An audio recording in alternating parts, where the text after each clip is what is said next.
காவல்துறை சார்ந்தவர்கள், அதுலேயும் டிராஃபிக் போலீஸு அல்லது கடைநிலை ஊழியர்களாக இருக்கக்கூடிய இந்த கான்ஸ்டபிள், ஏட்டு இந்த மாதிரியான நபர்களுக்கு ஏதாவது உதவிகள் செய்யலாம்.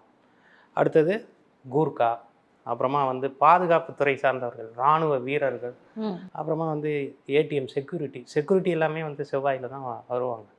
அந்த மாதிரியான நபர்களுக்கு இவர்களால் இயன்ற உதவிகளை உதவிகளை செய்யலாம். செய்யலாம்.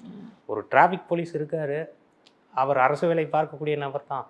பட் வந்து சிட்டி மாதிரியான இடங்கள்லாம் நாள் ஃபுல்லாக இருக்கிறது அந்த வெயிலில், வேகாத வெயிலில் இருக்கிறாங்க அப்படின்னா, விருச்சிகத்தில் தான் அனுசங்கிற ஒரு நட்சத்திரம் இருக்கும்.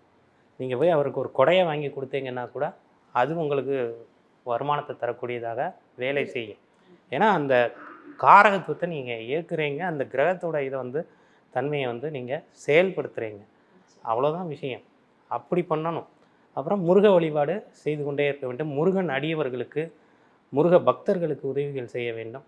இந்த மாதிரி பாத யாத்திரை கூட இவர்கள் முருகன் கோயிலுக்கு தைப்பூசத்துக்கு பாத யாத்திரை போகிறது, பழனிக்கு பாத யாத்திரை போகிறது, இது மாதிரியான விஷயங்களை செய்தார்கள் என்றாலும் அவர்களுக்கு அந்த வேலை கண்டிப்பாக வருமானத்தை தரக்கூடியதாக